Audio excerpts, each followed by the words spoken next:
नूतन सुंदर ओडिया वीडियो देखिया पाई सब्सक्राइब करंतु आम चैनल जानिबा कथा को एवं समस्त वीडियो नोटिफिकेशन पाइबा पाई ऑल नोटिफिकेशन बेल उपरे क्लिक करंतु। बंधुगण दांतरे कष्ट भगवान काहारी को न दियंतु।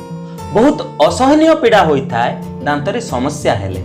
दांतरे कष्ट मुंड पर्यंत जाई थाए एवं आपण को मुंड मध्य काम करि न थाए। किछि जदि खाइ नियंती तेबे आहुरी अधिक कष्ट होई थाए।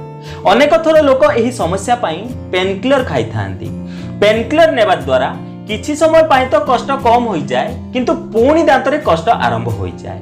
लोकों को एथि पाई निद भी ठीक से आसे नाही। आमे प्रथमे आलोचना करिबा दांतरे कष्ट काहेकि हुए। एहा अटे आपनकर सेही फूड पार्टिकल्स भोजनरू वंचिथिबा शेष भाग जहा आपनक दांतरे लागि रहि गला। मीठा जिनिस अधिक खाइबा द्वारा दांतरे ताहा अधिक लागि रहि जाए। जे माने मटन चिकेन खाइ थांती सेमानकर मध्य अनेक समय रे दांतरे लागि रहि जाए। एहा फଳରେ धीरे धीरे माढ़ी फुलिबा आरंभ होई जाए। सेठारु स्मेल आसीबा आरंभ होई जाए। सेठारे धीरे धीरे बैक्टीरिया बनिबा आरंभ होई जाए।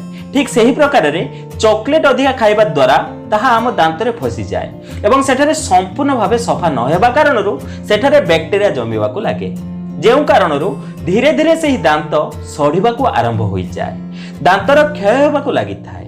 सेठारे गात हेबाकू लागि जाए। लोक ताहाकू दांतरे पोक लागिबा कहि थांती। ताहा पोक नुहे, ताहा क्याविटी अटे। सेठारे बैक्टीरिया बा फूड पार्टिकल्स जमिबा कारणरू सेही जगारे पोक लागि जाए।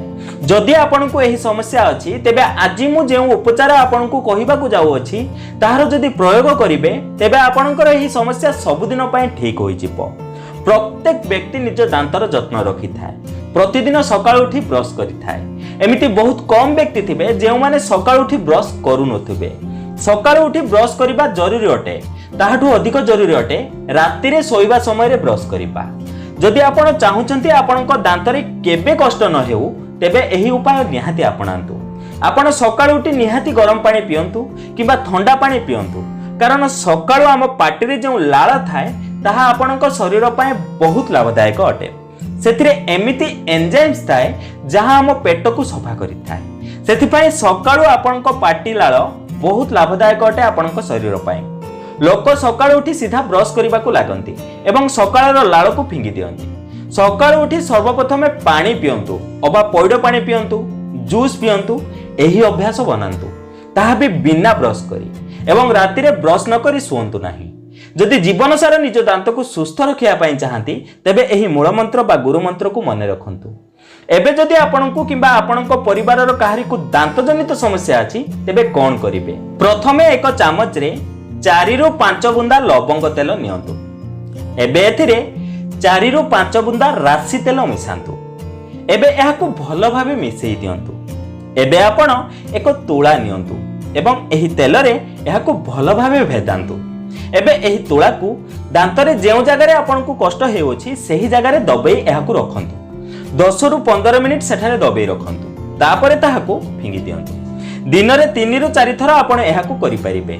सेठारे लागिथिबा समस्त बैक्टीरिया शेष होई जिवो। दांत कष्टरू आराम मिलबा आरंभ होई जिवो। दांत ठीक हेबा आरंभ होई जिवो। द्वितीय उपाय रे आपण 1 ग्लास उषुम पानी नियंतु। एबे सेथिरे 1 रु 2 ग्राम फिटकरी गुंड मिसांतु। फिटकरी को भलो भाबे मिक्स करि दियंतु। एहाकू मिक्स करि सारिला परे एक ढोक पाटी कि नियंतु। ताको भलो भाबे गार्गलिंग बा कुली करंतु। 2 मिनिट पर्यंत एहाकू पाटी रे रखंतु। तापरे ताहाकू फिंगी दियंतु। पुणी सही परी ग्लास रो पानी शेष होला पर्यंत 2 रु 3 मिनिट एही पानी को मुहरे रखी कुली करी फिंगंतु। दिन को 3 रु 4 थर एहार प्रयोग करंतु। दांतर समस्त कष्ट दूर होई जिवो। समस्त बैक्टीरिया जहां आपनक दांतरे लागिथिले ताहा शेष होई जिवो। पाटी संपूर्ण भावे फ्रेश होई जिवो एवं आपनक दांतरे जे कष्ट हेउतला ताहा गायब हेबा आरंभ होई जिवो।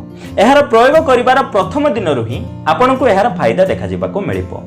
जदि आपनक दांतरे गात होई जायछि एवं ताहाकू भरिबा निहाती आवश्यक तेबे आपण डेंटिस्ट पाखकू जाई ताहा भर्ती करि नियंतु। फଳରେ सेठारे द्वितीय थर जेमिति बैक्टीरिया न जमिबो। प्रतिदिन राति रे दांत को सफा न करी सुवंतु नाही। जदि वीडियो टिके भल लाथे तेबे गोटे लाइक करंतु एवं एमिति प्रकार वीडियो देखा पय हम चैनल को सब्सक्राइब करंतु। तेबे बंधुगण आज पई एतिकी पुणी देखा हो एक नूतन सुंदर अध्याय सह। धन्यवाद।